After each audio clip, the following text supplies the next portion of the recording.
It sounds like the monarchy will be shifting in a slightly different direction. I think it's safe to say that change is on my agenda.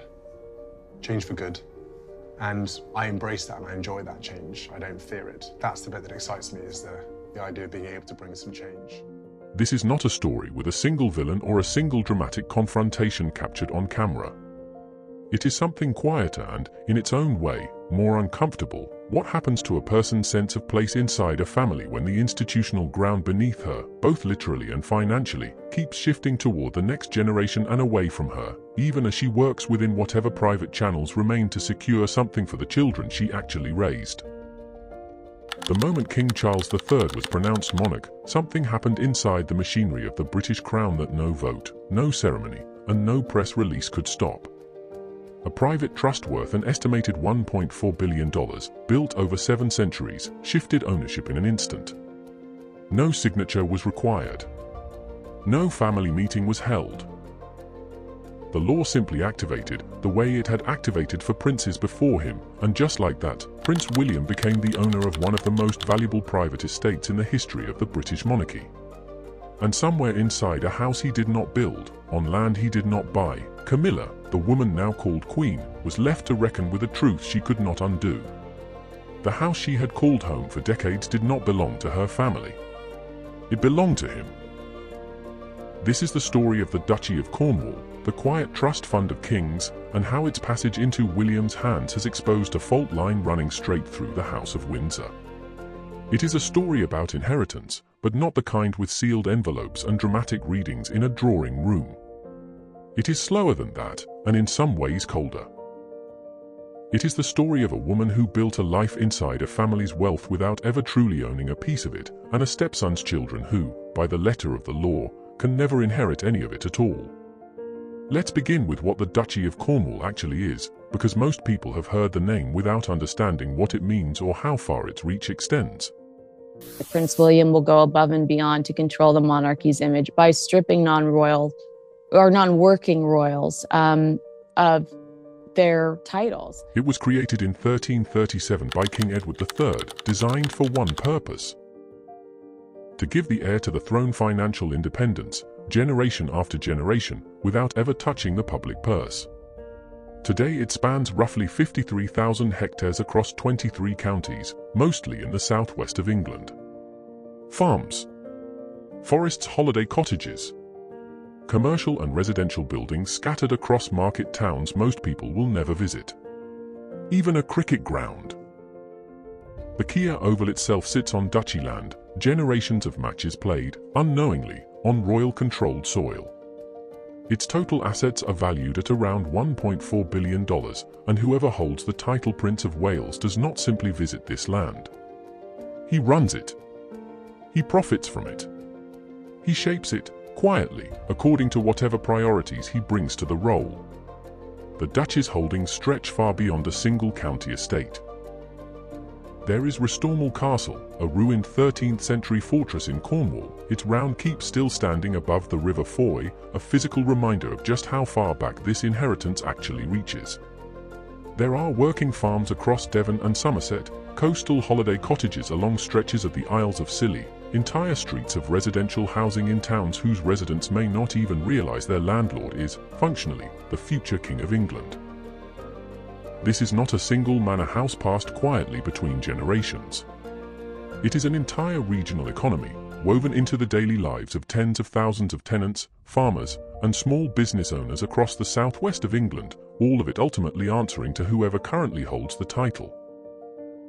And when that title changes hands, as it did the instant Charles became king, every farmer's lease, every cottage rental agreement, every commercial contract tied to that land changes hands with it, silently, without a single tenant needing to sign anything new. It's worth drawing a clear distinction here, because royal property ownership is not one single category, and understanding the difference actually sharpens this story rather than complicating it. Now, chums, I would say that Prince William has a bit of an issue inside the royal palaces, simply because whatever he seemingly is doing, well, it's always magically getting out there in time. You know what I'm saying? Sandringham and Balmoral, the two estates most people associate with royal private life, are personally owned by the monarch, bought privately by Victoria and later monarchs, passed down as genuinely personal property outside any institutional trust. The Duchy of Cornwall is a different animal entirely.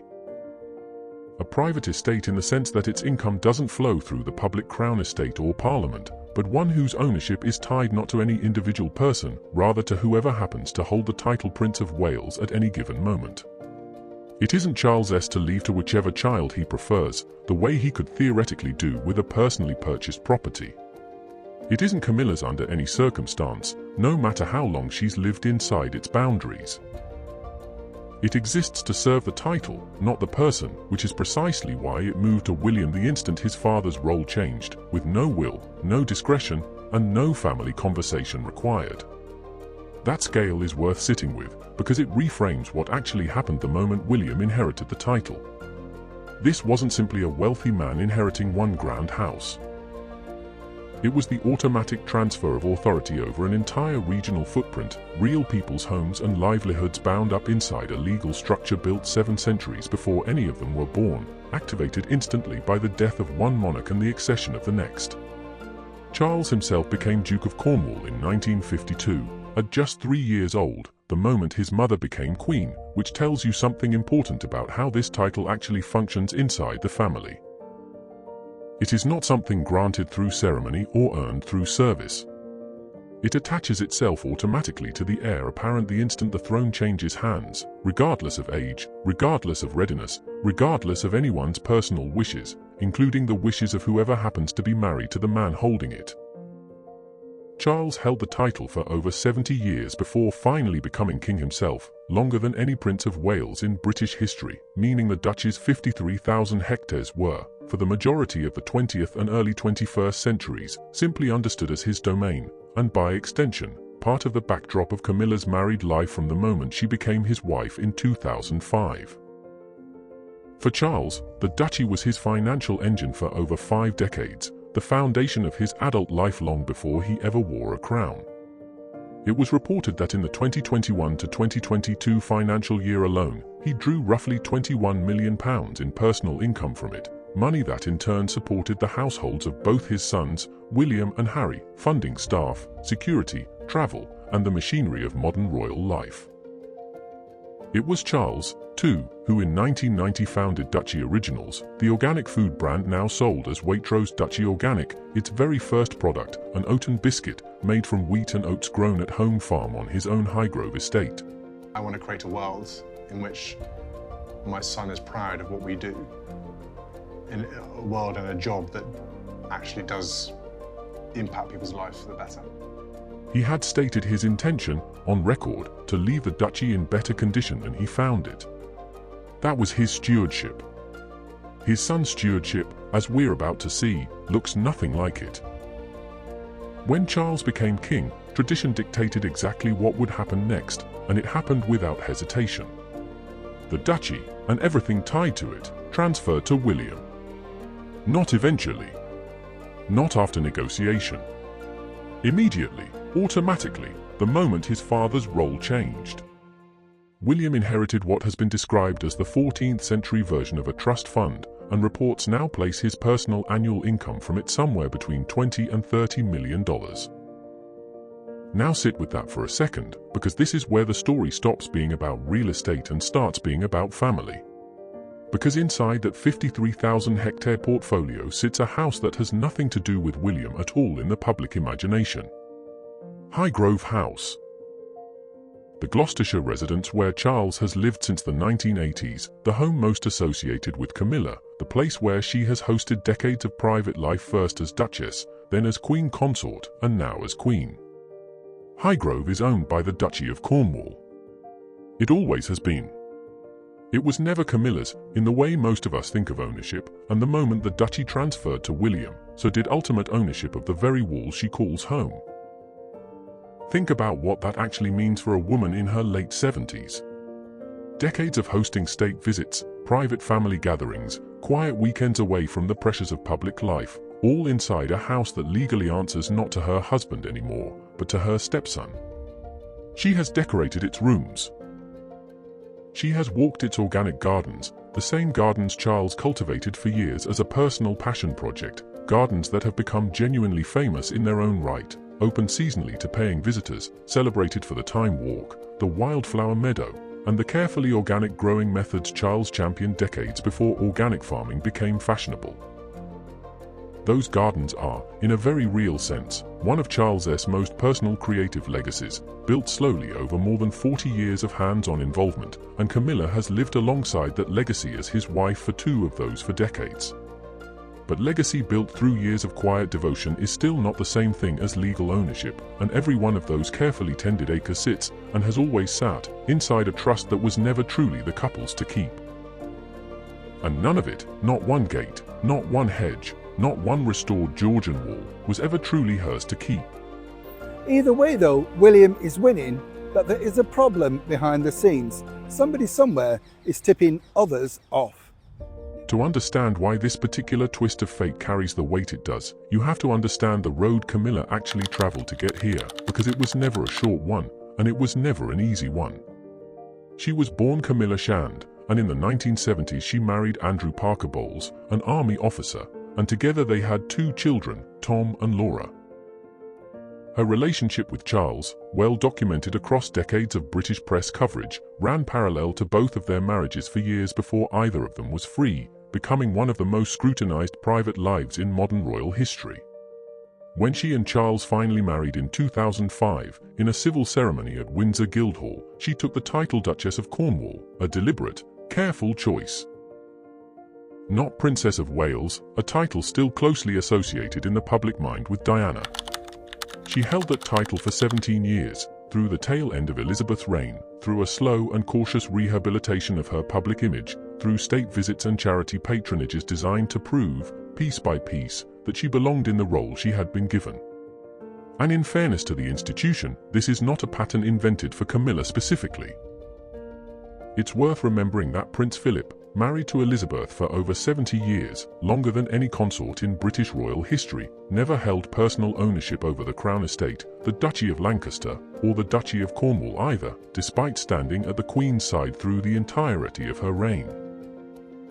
He drew an allowance, held honorary military titles, built his own charitable causes, most famously the Duke of Edinburgh's award scheme, but he never once held legal title to the land and wealth that defined his wife's public life. Consorts, historically, occupy a position of enormous proximity to power and almost no direct legal ownership of it, a structural reality that predates Camilla by generations and will presumably outlast her as well. Understanding that pattern doesn't make her situation less real. If anything, it makes it more revealing, because it shows this isn't a personal slight engineered against one woman. It's simply how the institution has always worked, applied now, in this moment, to someone watching her stepson benefit from the very rules that have always kept royal spouses one step removed from real ownership. It was only when Charles became king in September of 2022 that she became Queen Consort, and only in the years since that she has been referred to simply as Queen. 2 decades, essentially, spent earning a title that Kate, by contrast, will step into automatically the moment William becomes king, inheriting not just a name but, as we've already seen, the greater share of Elizabeth's most treasured jewelry along with it. Camilla built her position from the ground up, through patience and public relations and decades of proving herself. Kate inherits hers, in large part, by right of marriage to the direct heir. That difference, subtle as it sounds, may be the quiet engine driving everything else in this story, a woman who worked for decades to earn her place, watching a title and a fortune pass automatically to the next generation in a way her own long road never allowed.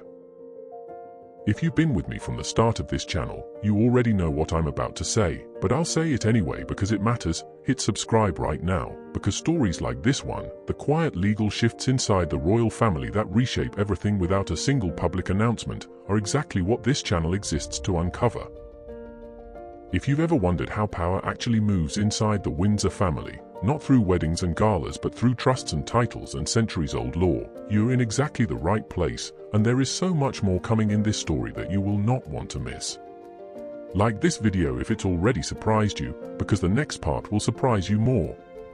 Because here's the piece almost no one talks about.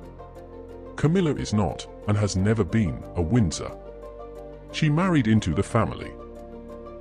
Her children from her first marriage, Tom Parker Bowles, the food writer and television personality, and Laura Lopez, who has largely kept her family life out of the public eye, are not Windsors either. Under the structure of royal inheritance, the royal collection, the private trusts, the duchy itself, none of it can pass outside the bloodline of the family into which Camilla married. Tom Parker Bowles has, to his credit, built a genuinely successful independent career, entirely outside the shadow of royal inheritance. He's worked for years as a restaurant critic for a major national newspaper, published multiple food and cookery books, and become a familiar face on British television cooking programs, appearing as a judge and guest expert on some of the country's best-known culinary shows. By any reasonable measure, he has built something real and self-sustaining, a public identity that owes nothing to his mother's marriage. Laura Lopez, by contrast, has taken the opposite path, choosing a quiet, largely private life away from cameras entirely, rarely photographed, rarely discussed, raising her own family with a level of anonymity most public figures' children never get to choose for themselves. Two very different paths, but the same legal ceiling above both of them.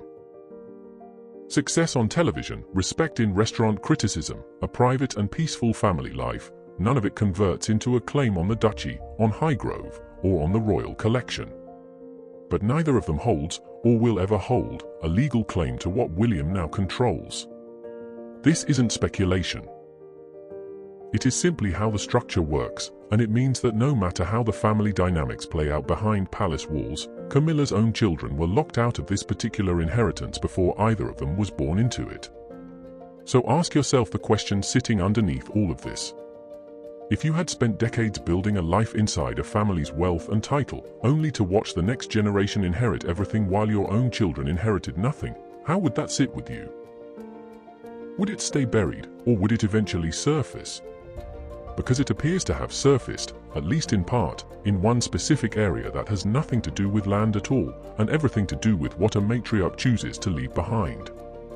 When Queen Elizabeth II passed in September of 2022, one of the most closely watched questions in the aftermath wasn't about property or titles. It was about her personal jewelry collection, a private trove separate from the crown jewels, built and curated across 7 decades, reportedly worth hundreds of millions of dollars. Royal commentators, including Majesty magazine's editor-in-chief Ingrid Seward, reported that Kate, as the future queen, was positioned to inherit the lion's share of that collection, the pieces Elizabeth had spent a lifetime collecting and wearing. Camilla, meanwhile, was expected to receive what remained. Pieces described by royal watchers as necessary for her constitutional role, useful for state functions, but positioned unmistakably second in the family's hierarchy of inheritance. Consider the specific pieces involved, because the details make the hierarchy impossible to miss. The Spencer tiara, worn by Diana at her wedding in 1981, was never in question. It belonged to Diana's own family line and, according to reporting, has since passed to Charlotte, William, and Kate's daughter. The state diadem, the crown Elizabeth wore at her own coronation and throughout decades of state openings of Parliament, passed to Camilla, who first wore it publicly in 2023. The Williamson pink diamond brooch, one of Elizabeth's rarest and most valuable pieces, worth an estimated $32 million, also found its way into Camilla's collection, alongside a collection of brooches inherited from the late Queen, including one originally belonging to the Queen Mother.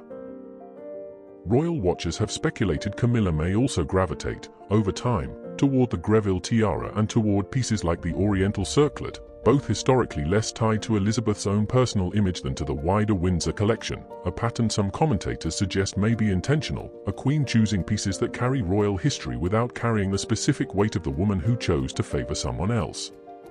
So Camilla did not walk away with nothing. That much is true, and it would be misleading to suggest otherwise. But according to royal expert Katie Nicholl, there is, in her words, a hierarchy in all of this. The Queen Consort, and now Queen, gets first choice, and after that comes the Princess of Wales, and eventually the future Queen. Camilla received real, valuable pieces. She simply did not receive them first, and she did not receive the ones most closely associated with Elizabeth's own legacy, the pieces that seemed destined, almost from the moment of Elizabeth's death, to travel toward Kate instead. Even the famous three-strand pearl necklace, a piece with deep personal meaning to Elizabeth, gifted to her by her own father and worn throughout her reign, was loaned during her lifetime not to Camilla, but to Kate, the only person outside Elizabeth herself ever permitted to wear it, a detail royal watchers have pointed to as an early, telling signal of exactly where Elizabeth's instincts were already leaning. Years before her death made the question of formal inheritance urgent. According to reporting from Radar Online, that arrangement reportedly did not sit easily behind closed doors. Sources close to the family suggested that Elizabeth's clear and growing closeness to Kate in her final years, and her corresponding decision to prioritize Kate in matters of inheritance, created quiet resentment beneath Camilla's public composure. The framing from insiders was blunt. Kate was, in their words, the family favorite, and that favoritism, subtle as it may have looked to the public, was reportedly felt sharply behind the scenes. It's worth saying clearly that this detail comes from an unnamed insider account, the kind of reporting that should always be read with a degree of caution. But it lines up with something harder to dispute, the documented, on-the-record hierarchy of who received what and in what order. Think about what that means when you place it next to everything else. Camilla married into a family whose matriarch, by every available account, chose to favor her grandson's wife over her when it came to the most personal items in her possession. Camilla's own children, meanwhile, were never in the running for any of it, structurally excluded from the moment they were born into a different family entirely. And now, with the Duchess transfer complete, the son she did not raise controls the ground beneath the house she does live in. This is where the story could have stayed quiet forever, buried in expert speculation and unnamed sources.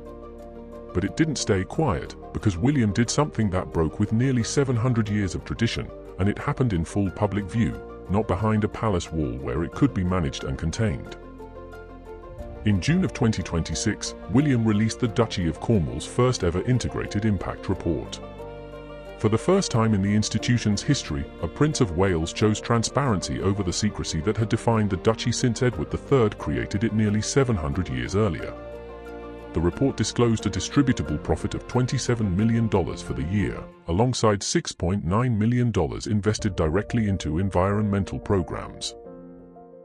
It laid out plans to build 2,500 new homes, 900 of them affordable, an eco-restoration project spanning Dartmoor, ongoing peatland recovery work, expansion of Duchy-managed Atlantic rainforest, and a homelessness initiative in Newquay that had already delivered 16 homes with 8 more underway. On the Isles of Scilly alone, the Duchy has invested close to $4 million, while in Nansleden, a new development has already attracted more than $24 million in investment and created over 100 jobs. This alone would have been notable on its own terms. Charles, as king, had already become the first monarch to publish his own tax filings, part of a broader push toward royal financial transparency sweeping across Europe's monarchies in recent years, as one European royal house after another has faced growing public pressure to justify centuries-old wealth and privilege in an era when ordinary citizens can see exactly how their own tax money is spent, and increasingly expect the same of the institutions their taxes still, in various ways, help support. It's worth remembering, too, the broader emotional backdrop against which all of this has unfolded. 2024 and 2025 were difficult years for the Wales family, marked by Kate's own cancer diagnosis and treatment, a period of chemotherapy and recovery that she chose to share with the public in careful, measured stages, culminating in her announcement of remission. That period drew the family closer together in ways that were widely visible even from the outside, William stepping back from some public duties to focus on his wife and children, the family retreating, understandably, into a tighter, more private circle. It's against that backdrop, one of genuine vulnerability and quiet resilience, that Elizabeth's earlier decision to favor Kate in matters of inheritance takes on an added layer of meaning. Whatever the reasoning behind that choice originally was, the years since have only deepened the sense, among royal watchers, that Kate occupies a uniquely trusted position inside this family, one that Camilla, for all her own patience and public service, has never quite been extended in the same way. William, in choosing to follow suit with the Duchess's finances, was doing more than modernizing an institution his father had run in relative privacy for decades. He was asserting, publicly and unmistakably, that this land, this trust, this 700-year inheritance, was now his to run according to his own values, not his father's, and certainly not according to the quiet, closed-door customs that had shaped it for centuries before him. He spoke, around the same period, about wanting to be more than a traditional landowner, about the good that could be done with the platform he'd inherited, framing the duchy less as a monument to preserve untouched and more as a tool waiting to be used. And if that were the end of the story, it would already be significant. But it isn't the end. Because what came next is the part that reportedly unsettled the more traditional corners of the family far more than a financial report ever could, and it touches, almost unbelievably, on Tom Parker Bowles directly. Before we go further, I need you to do something for me.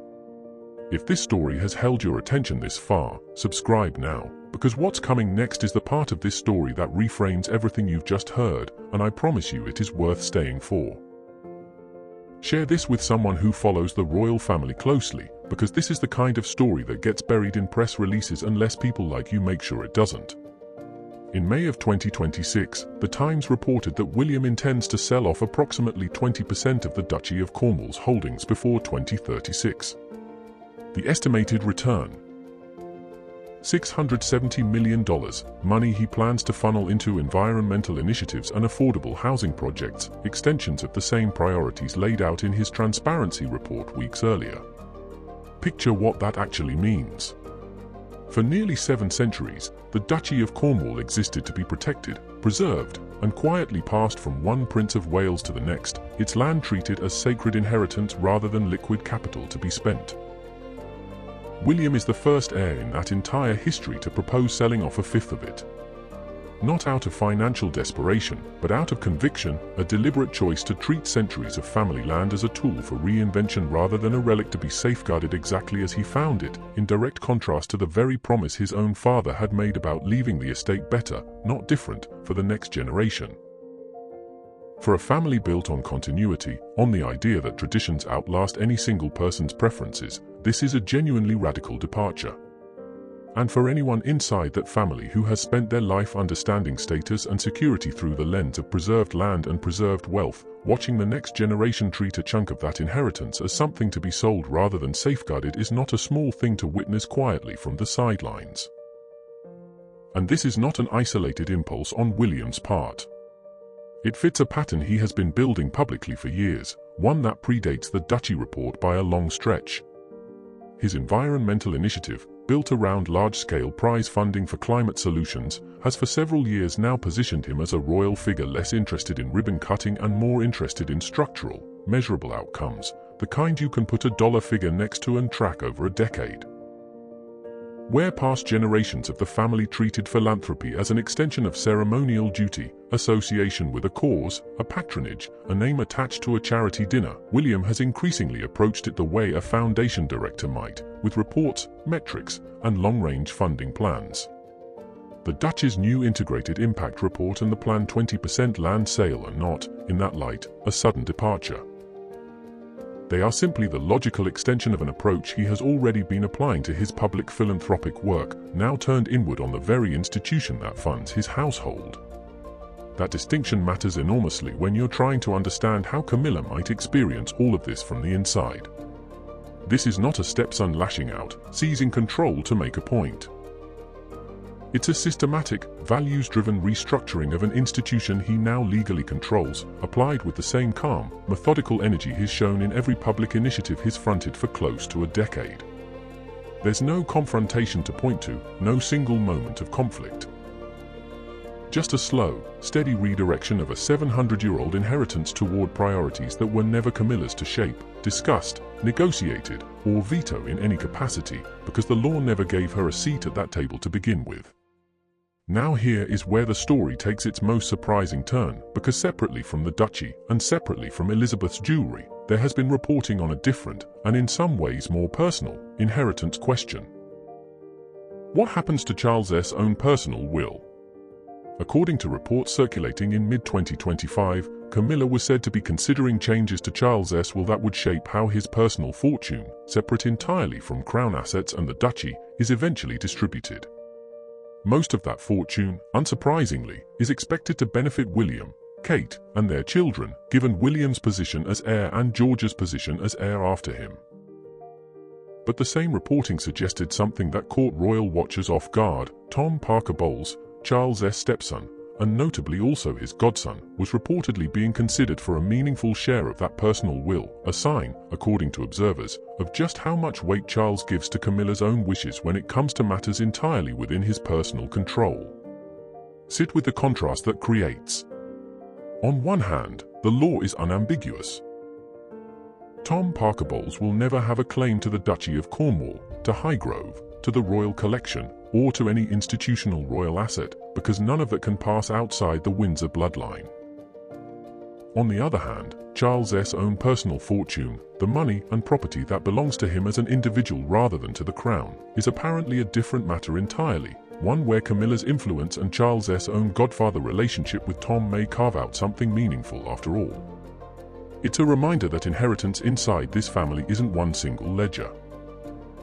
It's several overlapping ones, some fixed by 700-year-old law, others still very much shaped by personal relationships and private wishes, and Camilla appears to understand that distinction better than most, working within the one lever she actually has influence over, even as the larger institutional wealth moves entirely out of her reach. It's worth pausing here to place this inside a wider pattern, because William and Camilla are not the only members of this family who have recently learned, in very different ways, exactly how unforgiving these institutional lines can be. When Harry and Meghan stepped back from official royal duties in 2020, one of the most significant and immediate consequences was financial. They lost access to sovereign grant funding, the public money that had supported their household, and were pushed toward building financial independence entirely outside the institution, eventually relying on commercial ventures, media deals, and their own earnings rather than any inherited royal income. It was a blunt, public demonstration of the same underlying principle running through everything we've covered tonight. Proximity to the family does not guarantee access to its wealth, and stepping even slightly outside the expected lines, whether by choice, as with Harry and Meghan, or by circumstance of birth, as with Tom Parker Bowles and Laura Lopez, carries real and lasting financial consequences. The difference, of course, is that Harry chose his distance, while Camilla's children were simply born into a distance they never asked for and can never close. But the underlying machinery is identical. The institution protects its core financial architecture with remarkable consistency, regardless of who's affected or how sympathetic their position might otherwise seem to the public. Whether you are a prince stepping back from duty or a stepson born into the wrong bloodline, the answer from the system is the same. This wealth was never built to include you, and no amount of personal closeness to the family changes that. It also raises a question worth sitting with on its own. Why would Charles even consider such a move, given how carefully the institution has always guarded its wealth against exactly this kind of blending of bloodlines? The most plausible answer, according to those who watch this family closely, has less to do with sentiment toward Tom personally and everything to do with Charles' devotion to Camilla. Having fought for years to see her accepted by the public and by the institution alike, Charles has, by most accounts, made her comfort and her family's well-being a genuine personal priority, separate entirely from his constitutional obligations. His personal will, unlike the duchy or the crown estate, is simply his to write as he chooses, and if he chooses to use that document to look after the stepson he has known since childhood and formally recognized as his godson, there is no law standing in his way. It's a small, human detail tucked inside an otherwise cold and mechanical story about trusts and land, and it's worth remembering that not every part of this narrative is about exclusion. Some of it is about the quiet, personal ways people try to make up for what the law simply won't allow. Now think about where Camilla sits in the middle of all of this.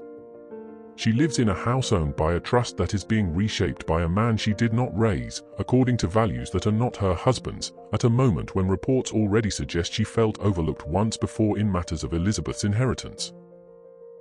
She has watched the family's institutional wealth pass automatically past her, past any input from her, into decisions made entirely by William. Her own children have no legal claim to any part of that institutional wealth, no matter what happens next with the duchy or its land. And yet, in the one place she does still hold influence, her husband's personal will, she has reportedly worked quietly to make sure Tom is not left with nothing. So where does this leave Camilla now? Reports have not suggested any dramatic rupture, no public statement, no confrontation caught by photographers, no scene of the kind that makes for a tidy villain's downfall. What they suggest instead is something more familiar to anyone who has lived inside a blended family navigating unequal inheritance. A quiet recalibration, a private awareness that the story of who controls what in this family had already been written, long before she had any say in the matter, and long before her own children were ever in a position to ask for a seat at that particular table. Because here is the truth underlying everything we've covered. William did not seize power from Camilla. He didn't need to. The law did the work centuries before either of them was born. Edward III built a system in 1337 designed to pass wealth and land automatically to the next Prince of Wales, with no room for negotiation, no space for a stepmother's influence, no mechanism for a stepson's children to be folded in. Camilla married into a family with rules already fixed in stone, rules that were never going to bend for her, no matter how long she lived inside them or how devotedly she served in her role as queen. Anne Elizabeth, by every account available to us, made her own preferences clear long before her death, choosing to place her most personal possessions primarily in Kate's hands rather than Camilla's, a decision reportedly felt as a quiet but unmistakable ranking within the family's own internal order. Camilla has spent years building a public identity as queen, a role earned through decades of patience and partnership with Charles, through public duty and private steadiness during some of the monarchy's most difficult modern years. It is easy to forget now, watching her carry out state duties with practiced ease, just how hostile public opinion once was toward her in the years immediately following Charles and Diana's divorce, when she was widely blamed by the public for the collapse of that marriage and treated, for the better part of a decade, as an obstacle to the monarchy's popularity rather than an asset to it. Her rehabilitation into public life was slow, deliberate, and by most measures successful. Polling in recent years has shown a marked improvement in public perception compared to those difficult early years. That makes the quiet institutional distance we've traced tonight all the more striking. She won over the public. She never fully closed the gap, structurally, with the family's actual machinery of wealth and inheritance, and no amount of public goodwill was ever going to change that, because public opinion and legal inheritance operate on entirely separate tracks inside this institution. But identity and inheritance are not the same thing, and this year, more clearly than ever, the difference between the two has been laid bare in land records, in financial reports, and in the quiet hierarchy of a jewelry collection built across 7 decades. William, for his part, has said nothing about any of this directly, at least not publicly, and that itself tells you something. He has not needed to make a statement about Highgrove, about the duchy, about jewelry, about any perceived slight toward the woman who is technically his stepmother. He has simply continued doing what he's been doing. Publishing reports, announcing sales, reshaping a 700-year-old institution in his own image, one measured decision at a time, while the family around him absorbs the consequences of each choice in whatever private way they choose to.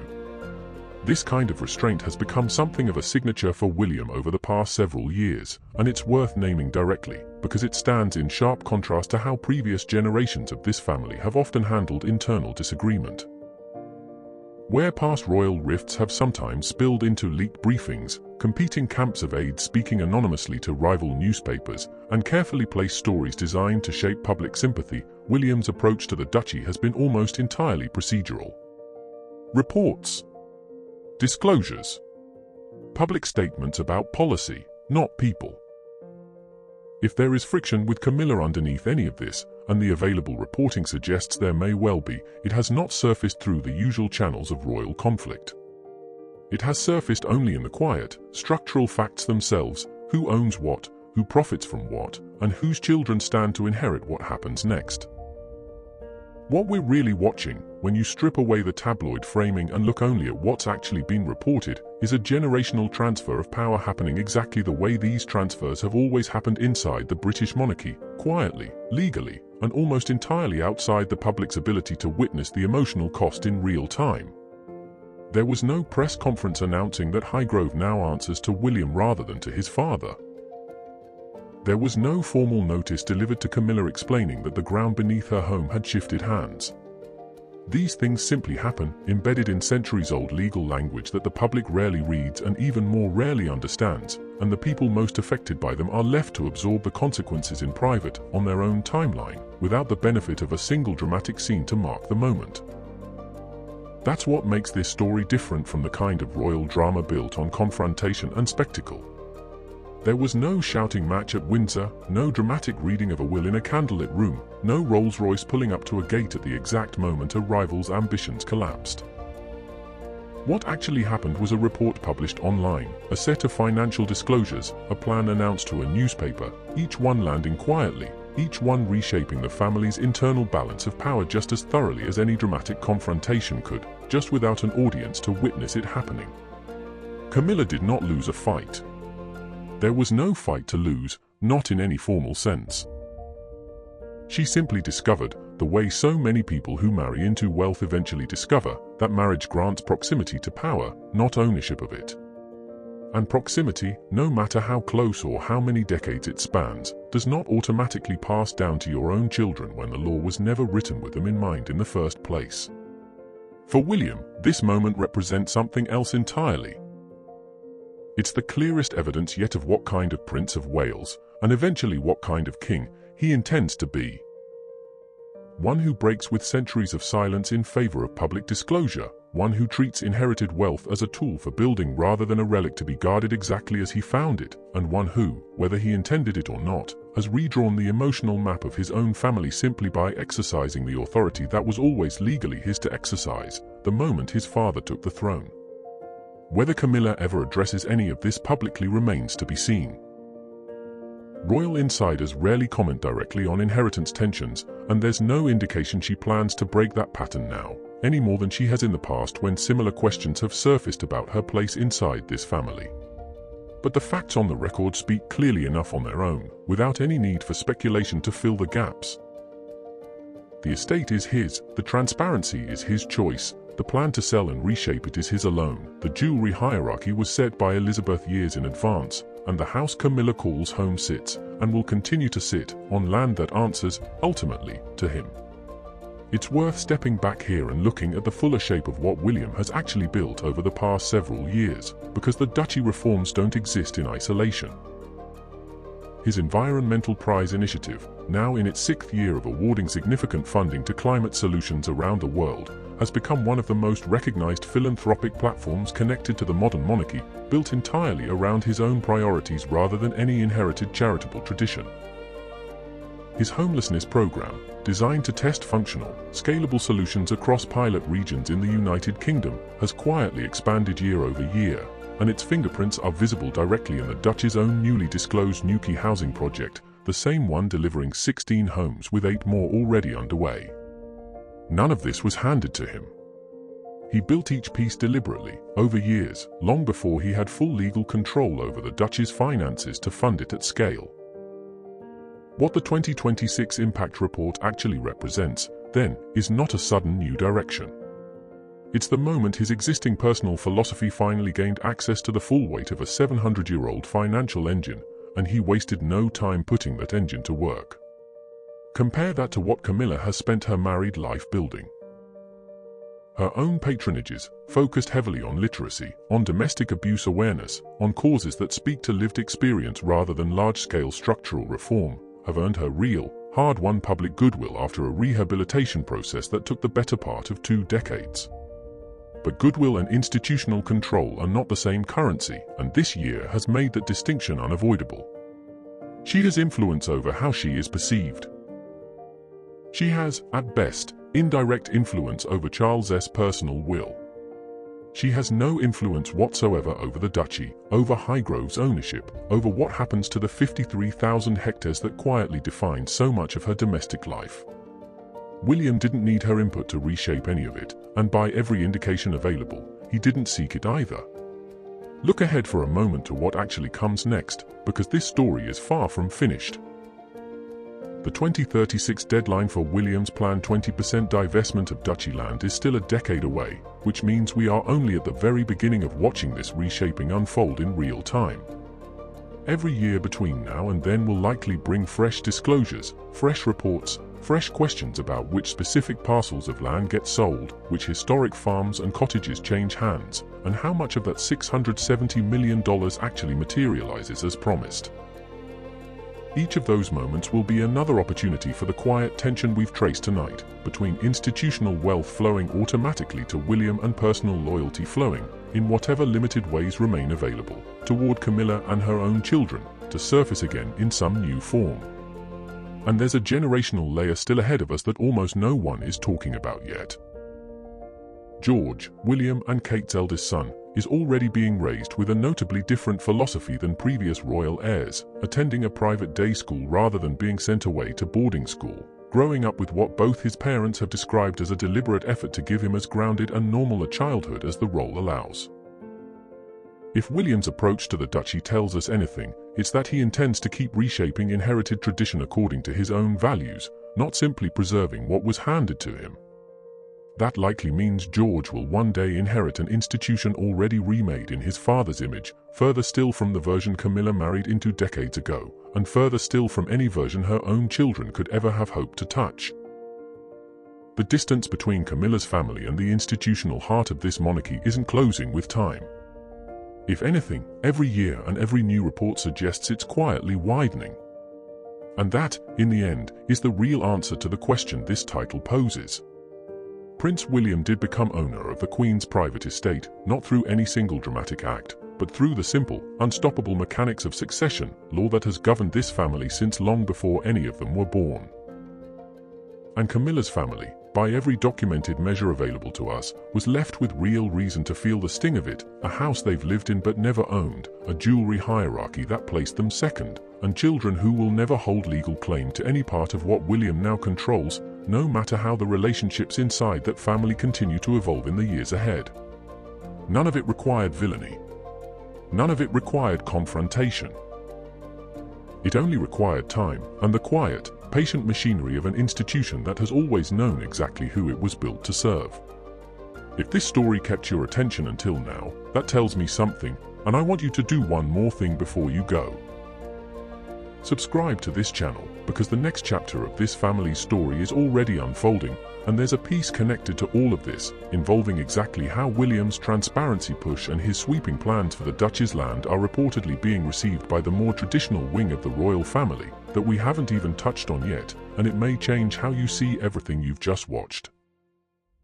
Drop a comment telling me what surprised you most in this story, whether it was the ownership of Highgrove, the jewelry hierarchy, or the quiet twist involving Tom Parker Bowles and Charles S. personal will, because I read every single one, and it genuinely shapes what we cover next. Tell me too whether you think Camilla will ever address any of this publicly, or whether, like so much of what happens inside this family, it will simply continue unfolding in silence, visible only to those willing to read the reports, the land registries, and the quiet financial disclosures that rarely make front-page headlines but tell you more about this family's real power structure than any staged photograph ever could. And share this with someone who thinks they already know everything about this family, because I promise you, after watching this, they don't know this. The story of what William does with the power he now holds, and what it means for the woman living inside the house he now controls, and for the children who will never share in what is inherited, is only just beginning.